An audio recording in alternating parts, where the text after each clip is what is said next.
दादा चंद्रगुप्त थे पिता बिंदुसार जान, जिनके दादा चंद्रगुप्त थे पिता बिंदुसार जान। देवी धर्मा जिनकी माता शील गुणों की खान, हो गए वीर अशोक महान, हो गए वीर अशोक महान। अशोक में युद्ध का कौशल ज्ञान, जोश गजब का था अशोक में युद्ध का कौशल ज्ञान। तक्षशिला में कीचक मारो, मारे उसके मान, हो गए वीर अशोक महान, हो गए वीर अशोक महान।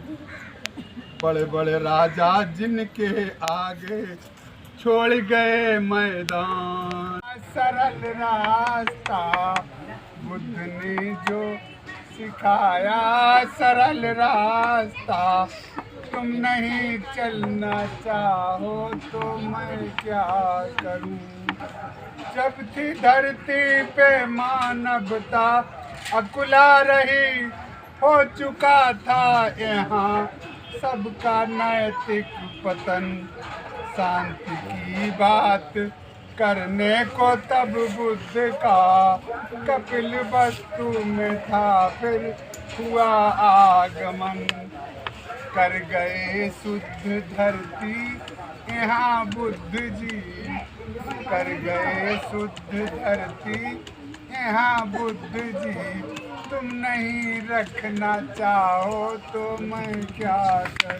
चाहता हूँ कि एक बार एक सौदागर आया, एक राजा था, और वो पंखा बेचने आया तो उसने कहा कि पंखा है ये 100 साल तक इसकी वैलिडिटी है, 100 साल तक चलता है।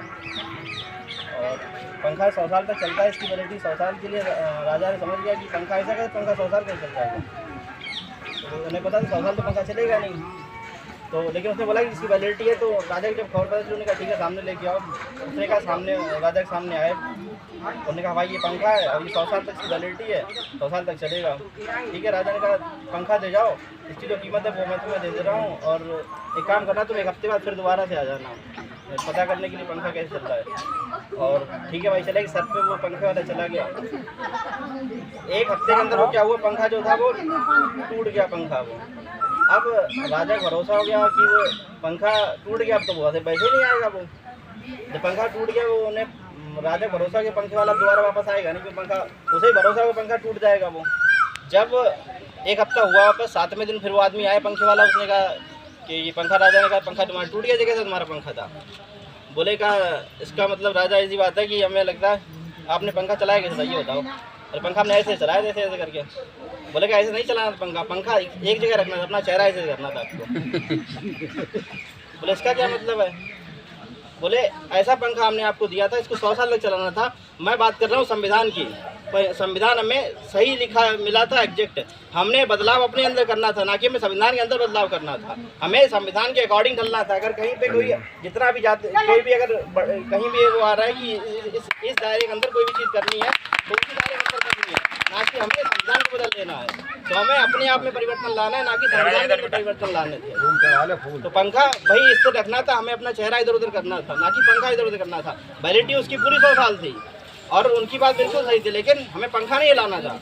हमने पंखे हिलाकर पूरी व्यवस्था खराब कर दी। मतलब ये कि मतलब दही दान देने की, तो ना तो हमसे बड़ा कोई दानी हुआ, ना तो अभी तक हमारे इतिहास में हमसे बड़ा कोई इतना बड़ा, मतलब हमारे भाई जो दादा परदादा हुए इनसे बड़ा कोई कितना भी नहीं हुआ। मतलब इतिहास में कहीं ऐसा युद्ध नहीं हुआ जिसके जीतने के बाद शोक मनाया गया हो।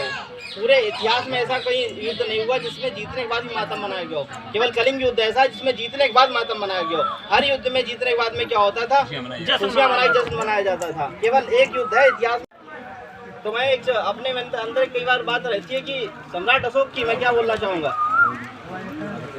सम्राट अशोक की क्या जय बोलते हैं हम लोग।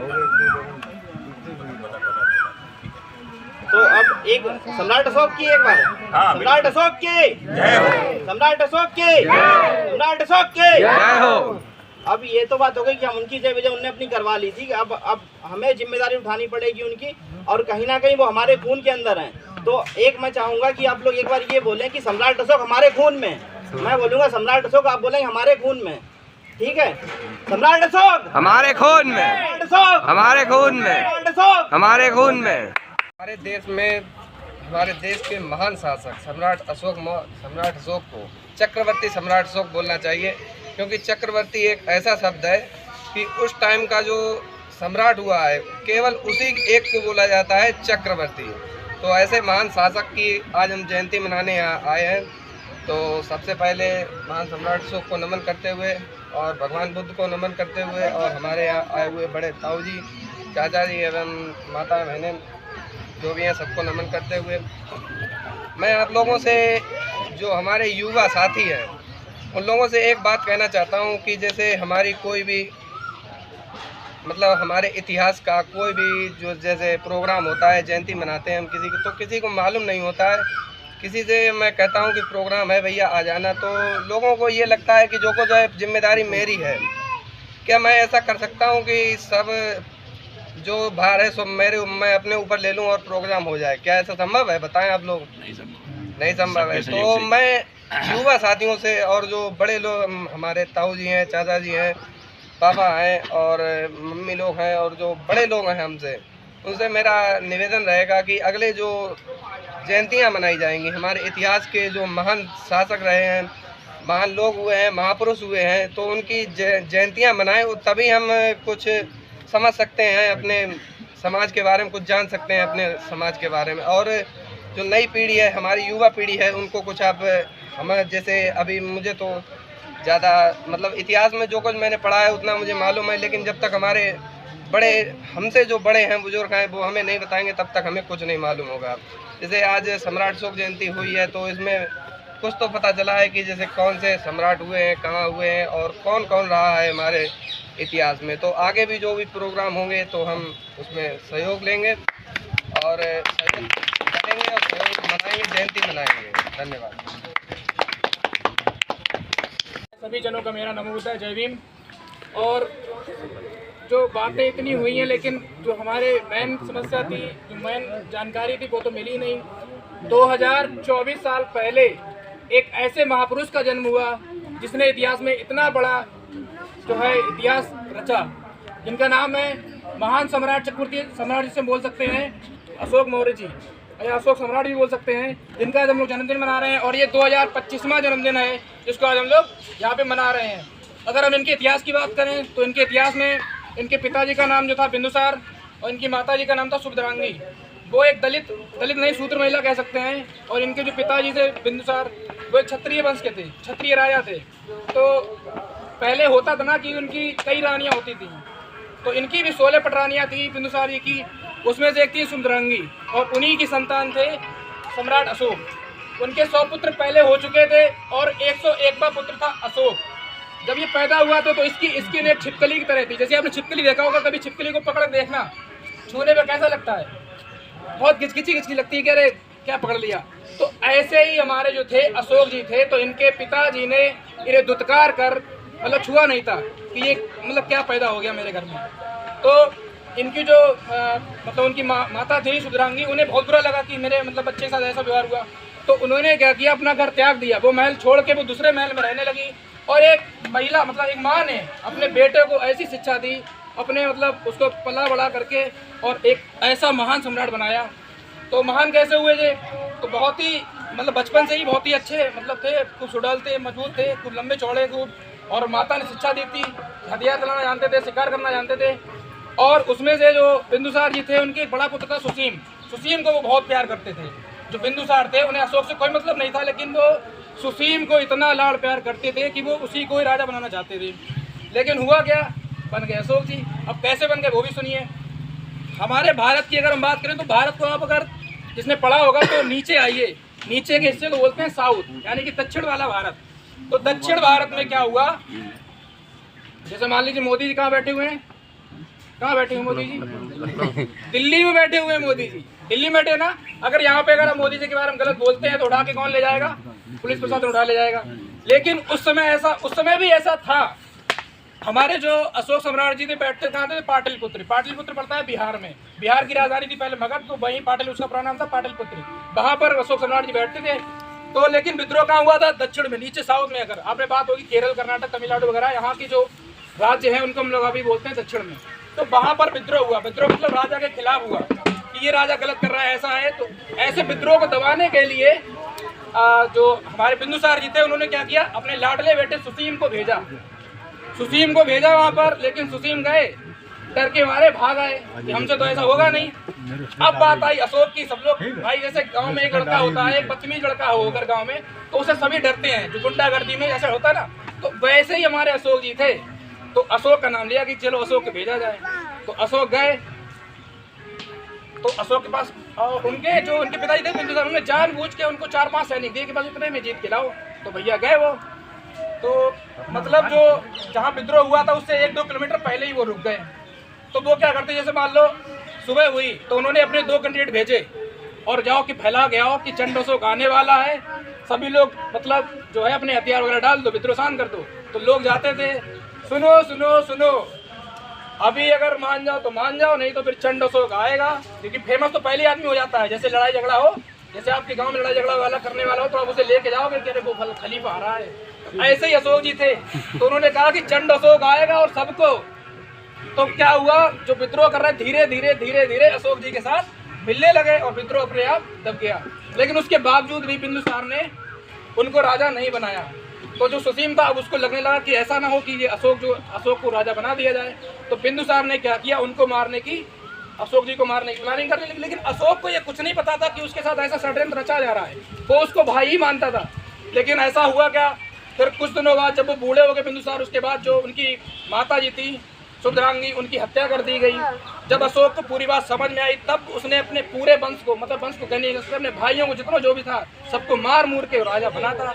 और तब वो गद्दी बैठे थे, जो कह सकते हैं 209 BC में। वो आप लोग समझ में नहीं आए। 209 BC को हम बोलते हैं, जो हमारे ईसा मसीह होते हैं उनके जन्म के समय को हम लोग BC में काउंट करते हैं। तो आज से लगभग 2000, आपको बताएं 2024 साल पहले की बात है, तब ये गद्दी पर बैठे थे और आज उन्होंने इतना बड़ा इतिहास रख दिया। तो बस इतना ही बताएंगे और लास्ट में बोलेंगे कि शूद्र नहीं, हम शुद्ध हैं, क्योंकि पथ प्रदर्शक हमारे बुद्ध जी हैं। नमोदय करते हैं, सम्राट अशोक को नमन करते हैं, समाज बुजुर्ग, महिलाएं, माताएं, भतीजे, भाई, सभी लोगों का स्वागत, बधाई। कोरोना काल के कारण अशोक सम्राट जयंती धूमधाम से मनाने का प्रोग्राम था, लेकिन तमाम जो कोरोना की रिपोर्ट आ रही है उस वजह से विवश हो गया। तो कुछ ही लोगों से सलाह मशवरा करने के बाद तुरंत कलेक्शन होने लगा। तो इधर सेठ जी रामोतार साग के उनके मतलब भांजी को कोरोना हो गया। अपने समाज में राजीव गांधी नगर में कई लोगों को कोरोना, कल उनकी पत्नी एक्सपायर हो गई। लेकिन ये भी प्रोग्राम ज़्यादा ही होना था, लेकिन बहुत से लोगों ने ये कहा कि कोरोना काल है, परमिशन नहीं है, तो इसे मतलब टाल दो। लेकिन हम अपने भतीजे, अपने बच्चों का मनोबल नहीं तोड़ना चाह रहे थे किसी प्रकार। हमने कहा हम छोटा मोटा जरूर करेंगे। तो वह दीदी के साथ सब लोगों को मेरी बधाई।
जय जय नाटक मार रे हमारे खून में, नाटक मार रे हमारे खून में।